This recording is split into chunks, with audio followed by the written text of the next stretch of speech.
आज भारत का जितना भी राज्य है उसमें अगर वैकेंसी निकला रहता है, अगर महाराष्ट्र की मान लेते हैं तो लिखा रहता है कि भारत का नागरिक और महाराष्ट्र का निवासी फॉर्म भर सकता है।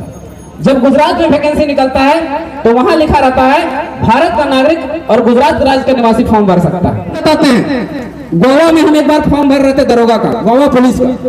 जब गोवा पुलिस का हम फॉर्म भरने गए तो सबसे पहले क्या बोला कि डू यू नो कोंकणी। जैसे हम फॉर्म को ओपन किए तो वहां लिखा हुआ था फर्स्ट ए कॉलम में कि do you know Konkani, yes या नो करना था। जैसे हम बोलते हैं हम तो कोंकणी जानते नहीं, क्योंकि गोवा का क्षेत्रीय भाषा क्या है, कोंकणी है। जैसे हम नो किए वो फॉर्म अपने आप क्लोज हो गया, अपने आप बंद हो गया। आनी आपको बैरियर लगा दिया कि आप बाहर का लोग नहीं घुस सकते, ना आप कोंकणी जानिएगा ना आप वहां नौकरी कर सकते। आप जमा जोहार रहते टोनी, हम टोनी के प्रणाम भी कर सकोलिए, नमस्कार भी कर सकोलिए, लेकिन जमा जोहार ही कहे बोल लिए को कारण आते ना हते कि नहीं। हमने के ये लड़ाई एक्चुअली में लगो आइडेंटिटी के यानी अपन पहचान के। तो हमने के अपन एगो पहचान बनाना हो कगर से, जोहार से। कैसे? जब तो साउथ जिब है, जब साउथ जब है तो हमारा तरह बोलो थे वड़ा कौन, और जब तो गुजरात जिब है तो हमारा बोलो थे केम छो। इसी तरह हमको एक आइडेंटिटी बनाना है, अपनी एक पहचान बनाना है जोहार से। तो सबसे फिर से एक बार कहो, सबके आवाज आवे चाहिए, सबके जमा जोहार। हाँ बाजे लो, जक्कर से मिलबे, चाहे माँ बाप रहो, चाहे अपन से जे भी बोल रहो, काका काकी रहो, चाचा चाची रहो, जक्कर से आए से मिलबे तो सबसे पहले संबोधित करिए कौन चीज से, जोहार। और तनिक के लिए जमा जोहार। अगर मतलब नहीं बुझे पाए, जमा जोहार मतलब इकट्ठे तोरी जोहार कर ले। एक मुंडारी के शब्द है जमा, जकर मतलब वो इकट्ठा, तो दोनों के जोहार। अब हम बात करें दो नीति के बारे में बात करें, एक स्थानीय नीति और दूसरा है नियोजन नीति। आखिर जो लड़ाई लगे इधर है। ऐसे तो हमने की 21वीं सदी में 21 को मांग है, 21 के नीतियों की मांग है, लेकिन अभी हमारे जो मोटा मोटी जो लड़ाई है उसमें दो नीति पर है, एक स्थानीय नीति पर और दूसरा है नियोजन नीति पर। सबसे पहले समझेंगे कि स्थानीय नीति है क्या, स्थानीय नीति का लड़ाई इतना बड़ा है क्यों। देखिए आज भारत का जितना भी राज्य है उसमें अगर वैकेंसी निकला रहता है, अगर महाराष्ट्र की मान लेते हैं तो लिखा रहता है कि भारत का नागरिक और महाराष्ट्र का निवासी फॉर्म भर सकता है। जब गुजरात में वैकेंसी निकलता है तो वहां लिखा रहता है भारत का नागरिक और गुजरात राज्य का निवासी फॉर्म भर सकता है। जब बिहार का फॉर्म निकलता है उसमें लिखा रहता है कि भारत का नागरिक और बिहार राज्य का निवासी फॉर्म भर सकता है। लेकिन झारखंड में जब वैकेंसी निकलता है उसमें लिखा हुआ रहता है कि पूरा भारत का नागरिक फॉर्म भर सकता है। पता है क्यों? एक कॉलम में आपका किस्मत बर्बाद कर दिया, आपका पूरा युवा पीढ़ी को बर्बाद कर दिया, आने वाला जनरेशन को बर्बाद कर दिया केवल एक लाइन में कि पूरा भारत का नागरिक फॉर्म भर सकता है। आने ओपन फॉर ऑल, झारखंड बाबा जी के ढाबा, आने सब आके यहाँ नौकरी ले सकता है। तो सबसे पहले हमारा सरकार से मांग यही है कि सबसे पहले परिभाषित करें कि झारखंडी कौन है। झारखंडी को पहले आइडेंटिफाई करें, परिभाषित करें कि झारखंडी कौन। मान ले जाए यहाँ पर 5000 का भीड़, उस 5000 भीड़ में सबसे पहले छांटे कि झारखंडी कौन। और झारखंडी को परिभाषित करने के लिए, आइडेंटिफाई करने के लिए उसका 4 गो पैमाना, 4 सर्वे को तय करें। हमारा पहला सर्वे हुआ है 1908 का सर्वे, उसको माने। दूसरा सर्वे हुआ है 1932 का, जिसमें हमारा खतियान इशू हुआ। ये हमारा रिविजनल सर्वे है, इसी को आधार मानते हुए, इसको डेडलाइन मानते। तीसरा सर्वे हुआ 1954 में, चौथा सर्वे हुआ है 1964 में। इस चारों सर्वे को आधार मानते हुए तय करें कि झारखंडी कौन है। जिसको हाथों में खतियान वही झारखंडी। क्या हमारा कोई गलत मांग है? पहला कॉलम हो गया 1908 यानी खतियान आधारित। हम क्या मांग कर रहे हैं? खतियान आधारित। अब हम लोग एक मांग कर रहे हैं कि 1932 का खतियान लागू करो। मांग कर रहे हैं ना? तो आखिर हम 1932 को ही क्यों मांग कर रहे हैं? 1954 भी है, 1964 भी है, लास्ट डेडलाइन को मानिए 1964। 1932 का मांग इसलिए कर रहे हैं कि ये जो सर्वे हुआ है ये झारखंड के 85% इलाकों में हुआ। अगर इस सर्वे को शामिल किया जाता है तो झारखंड का 85% इलाका अपने आप कवर हो जाएगा। आने मान लीजिए कि बाउंड्री, इस बाउंड्री से हमको झारखंड के लोगों को घुसाना है, तो सबसे पहले क्या खोलेंगे, बड़ा वाला दरवाजा खोलेंगे, वही ना, और पहले झारखंडी को उसमें घुसाएंगे।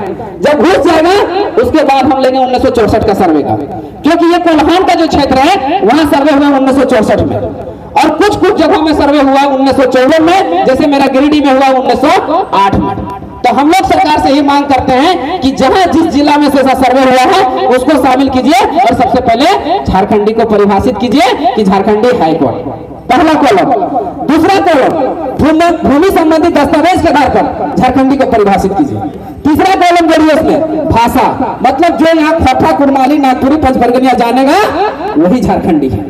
उसके बाद हमारी जो जनजातीय भाषाएं हैं जैसे संथाली, मुंडारी, गुड़ुख और खड़िया, इन भाषाओं को महत्व दिया जाए, मतलब जो भाषाएं ये जानेंगे वही यहाँ झारखंड में नौकरी कर सकते हैं। जैसे आप बंगाल में नौकरी करने जाते हैं तो आपको बंगाली जानना अनिवार्य होगा, जैसे आप महाराष्ट्र में नौकरी करना चाहते हैं तो आपको वहां मराठी जानना अनिवार्य होगा, जैसे आप गुजरात में नौकरी करना चाहते हैं तो आपको वहां गुजराती जानना अनिवार्य होगा, जब आप उड़िया में नौकरी करना चाहते हैं तो सबसे पहले वहां आपको उड़िया जानना अनिवार्य होगा, तभी आप वहां नौकरी कर सकते हैं। बाहर के लोग घुस रहे हैं, अगर बैरियर रहेगा तो वो लोग घुस नहीं पाएंगे। 37 को केमिस्ट्री का टीचर का वैकेंसी था, 36 को बाहरियों का हुआ था। 56 को संस्कृत के टीचर का वैकेंसी था, जिसमें 54 को बाहरियों का हुआ था। क्या ये दर्द झारखंड सहता रहेगा? सहता रहेगा? अगर नहीं सहता रहेगा तो खतियान लागू होना जरूरी है। उसके बाद उड़िया सरकार यहां तक भाषाओं के आधार पर कहती है कि he she must to be able read and write speak Odia language, then आप वहां फॉर्म भर सकते हैं। मतलब आपको पढ़ना, लिखना, बोलना, समझना आपको अगर उड़िया में आता है तभी आप उड़िया में फॉर्म भर सकते हैं, तभी आप नौकरी ले सकते हैं। मतलब उन्होंने घोरना घोरा, दरवाजा लगाया कि ना आप उड़िया लैंग्वेज को जानिएगा, ना आप वहां फॉर्म भर सकते हैं, ना आप वहां नौकरी ले सकते हैं। उसके बाद अगला कॉलम जोड़ता है आगे, उड़िया सरकार कहता है कि आप उड़िया लैंग्वेज जानते भी है ना, तो कम से कम 7वां क्लास जो है उड़िया लैंग्वेज में पास करना पड़ेगा, तभी आप नौकरी ले सकते हैं। ना आप 7वां क्लास पास कीजिएगा ना हम आप नौकरी ले पाएंगे। उसके बाद यहाँ भी उड़िया सरकार नहीं रुकती है, आगे कहती है कि आपको उसी इंस्टीट्यूट से पास करने का होगा उड़िया लैंग्वेज जो उड़िया सरकार ने उसको मान्यता दी है। और सेम कहानी, सेम नियोजन नीति बंगाल की बनी हुई है, सेम नियोजन नीति महाराष्ट्र की बनी हुई है, सेम नियोजन नीति गुजरात की बनी हुई है। तो क्या हम गलत मांग कर रहे हैं भाषाओं का? क्षेत्रीय भाषाओं को महत्व देने की जो बात कर रहे हैं, क्या गलत कर रहे हैं? क्या आवाज नहीं आ रहा है? आवाज नहीं आ रहा मतलब आप लोग उत्सुक नहीं है? क्या गलत मांग कर रहे हैं? नहीं ना, यानी हमारी मांग जायज है। ये हुआ स्थानीय। अब है कि नियोजन, नियोजन को समझिएगा। पूरा भारत के 28 राज्य है, 28 राज्य में 18 राज्य नियोजन को जो बनाया है वो 9-10 के फॉर्मूले में, 90-10 के फॉर्मूले में, सॉरी 90-10 यानी मतलब 100 सीट अगर निकल रहा है तो 90 के वहां के राज्य के निवासी नौकरी लेंगे और 10 को बाहर कर लेंगे। लेकिन झारखंड एक ऐसा राज्य है जहां ओपन फॉर ऑल है, यहाँ तो रिजर्वेशन कैटेगरी में बाहर के लोग फाइट कर रहे हैं। तो ये गलत नीति है कि नहीं? उसी का विरोध कर रहे हैं। और कुछ राज्य तो भारत में ऐसा है जो स्पेशल प्रोविजन 371D के तहत, अनुच्छेद 371 के तहत, जैसे आंध्र प्रदेश और तेलंगाना जैसा राज्य क्या किया है कि अपने C और D की नौकरियों में 100% सीटों को रिजर्व किया। कितना? यानी 100 सीट निकलेगा तो 100 सीट आंध्र प्रदेश और तेलंगाना के लोग ही नौकरी कर सकते हैं। लेकिन झारखंड में देख रहे हैं कैसे 99% लोग घुस रहे हैं बाहर का, उसी को रोक लगाना। इसलिए नियोजन नीति जरूरी है। तो पहले स्थानीय बना कि पहले हमारे खतियान के आधार पर, भाषा के आधार पर, संस्कृति के आधार पर झारखंडी को परिभाषित कीजिए कि झारखंडी है कौन। जब ये बन जाएगा फिर नियोजन बनाइए 90-10 का। उसके बाद जो ऑफिसर का पद होगा उसमें 80 से 85% हमारे लोगों के लिए, हमारे बच्चों के लिए रिजर्व किए। क्या ये गलत मांग है? नहीं है। हम खुद पढ़ने वाले छात्र हैं। हम जब बीपीएससी या बीएसएससी का फॉर्म भरते थे तो हम बिहार में 10% में भरते थे, हम 10% में फाइट करते थे। तो झारखंड में हम 60%, 40% क्यों देंगे? आप ही बताइए। गलत है कि नहीं? गलत नीति है कि नहीं? उसी का विरोध करने के लिए ये आयोजन किया गया है। उसी को समझने के लिए, उसी को समझाने के लिए खतियानी महाजुटन का प्रबंध किया गया था आप लोग के लिए। ये हमारी मांगे हैं। ये 3 मांग है। उसके बाद हम सरकार से ये भी आग्रह करते हैं कि जिस तरह से नियोजन नीति में भाषाओं को महत्व दिया गया है इन राज्यों में, उसी तरह से हमारे तरह कड़ाई से लागू करें, कड़े से लागू करें। कड़े से मतलब अगर जो खोटा जानता है, कुड़माली जानता है, नागपुरी जानता है, पंचबरगनिया जानता है, वही यहाँ फॉर्म भर सकता है, वही यहाँ नौकरी ले सकता है। इसका आपको उदाहरण बताते हैं। गोवा में हम एक बार फॉर्म भर रहे थे दरोगा का, गोवा पुलिस का। जब गोवा पुलिस का हम फॉर्म भरने गए तो सबसे पहले क्या बोला कि डू यू नो कोंकणी। जैसे हम फॉर्म को ओपन किए तो वहां लिखा हुआ था फर्स्ट कॉलम में कि do you know Konkani, yes या नो करना था।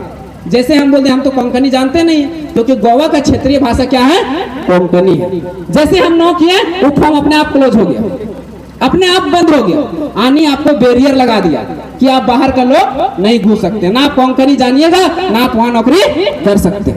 आप सुप्रीम कोर्ट को कोई नियोजन नीति को चैलेंज करेगा तो कहेगा कि हम तो 90% तो रिजर्व किए अपने लोगों के लिए, 10% तो ओपन छोड़ दिए बाहर के लोगों के लिए, लेकिन आप 10% में भी फाइट नहीं कर सकते क्योंकि आप कोंकणी नहीं जानते।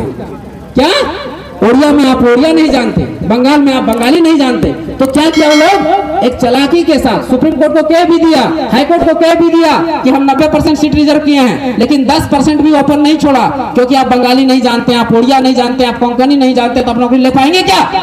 मतलब 100% सीट। इसी चीज का लड़ाई है, इसी चीज का मांग है। उसके साथ साथ हम लोग विस्थापन नीति, उद्योग नीति, शिक्षा नीति और PG2 KG2 को पढ़ाने की मांग हम लोग 21 नीतियों के साथ चल रहे हैं।